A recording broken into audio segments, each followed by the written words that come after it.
Education. Education is important, guys.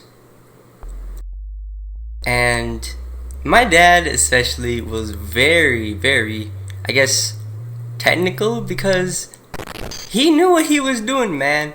I played the original Sonic the Hedgehog game on this little educational device called the Digi. Man, that thing was so cool.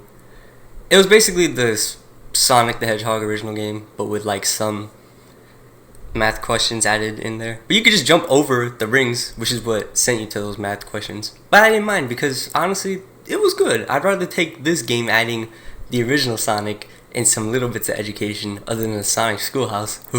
Thank God I didn't have that. But education I can understand, or anything educational, can be hard to make entertaining, especially back in the day before YouTube.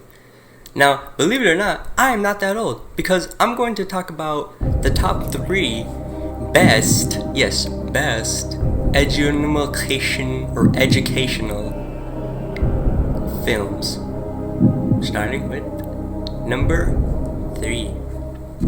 Bill and Mo Brain Pop. Please let me know if any of you guys know what Brain Pop is. But one series on this website in particular focuses on 2 characters named Tim and Moby.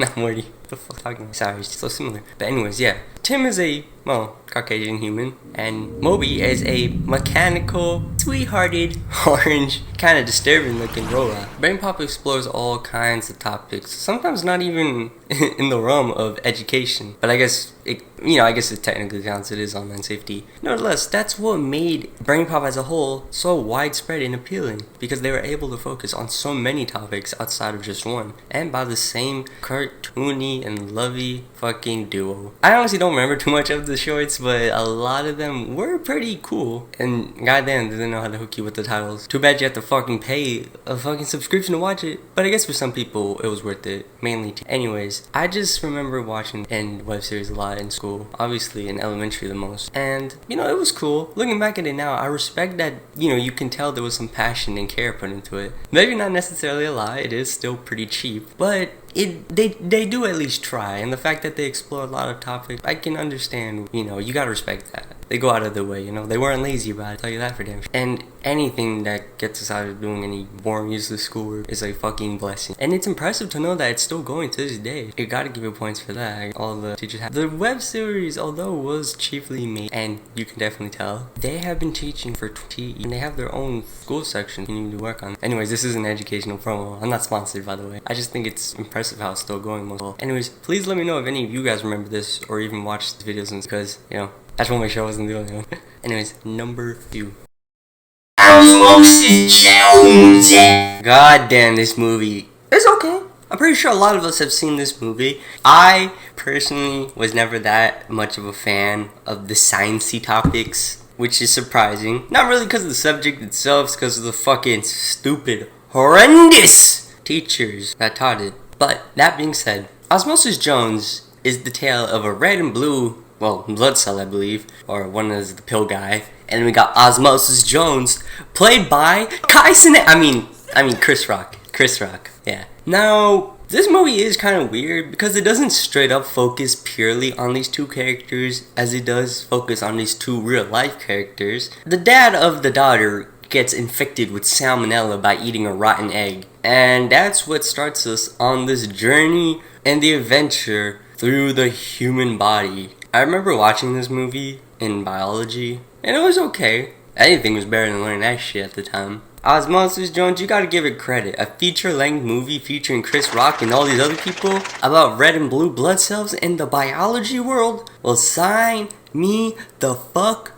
Too bad there were only one of these ever fucking made. Apparently, I don't even know if there was gonna be a sequel, but it's on HBO Max if you guys want to see it. It's a movie I think everyone's seen at least once. And if you haven't, I would say do it just for shits and giggles. You probably won't want to watch the whole entire thing though. Goddamn, do they drag out a lot of these scenes. It's a decent movie, and honestly not one I would ever watch again. Not because it's bad, but because I don't really think it has that much rewatchability. Once you've seen it, you've kind of seen it forever. But I will say, given the topic, I appreciate that they at least tried. So, you gotta give it respect for that. Plus, it's got Chris Rock in it. I mean, come on now.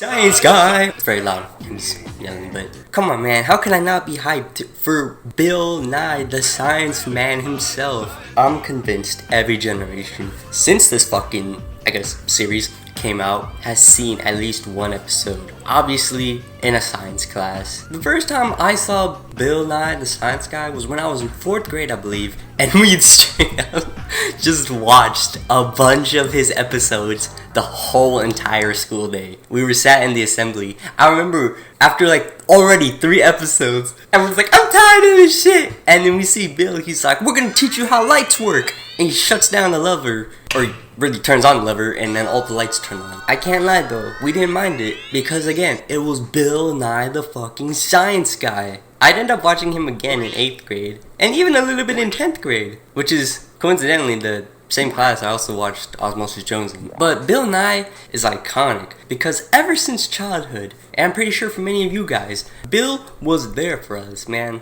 Whether you liked science or you didn't, Bill was always there to make it at least somewhat interesting, or at least passable. Man, who could forget all the iconic moments like, consider the following. Try this at home.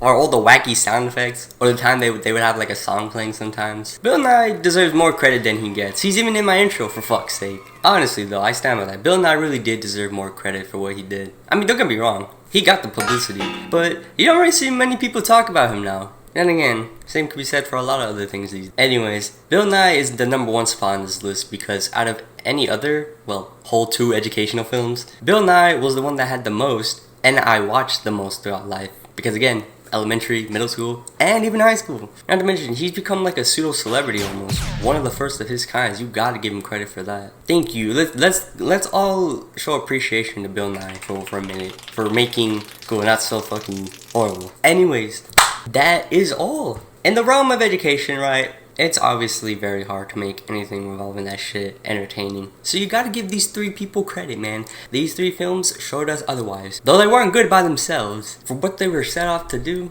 I said they achieved it. Let me know what your favorite educational films are or were, or if you agree. Thank you guys so much for watching, and comment Bill Nye, his mom's a guy, if you made it this far into the video. Thank you guys so much for watching, appreciate it.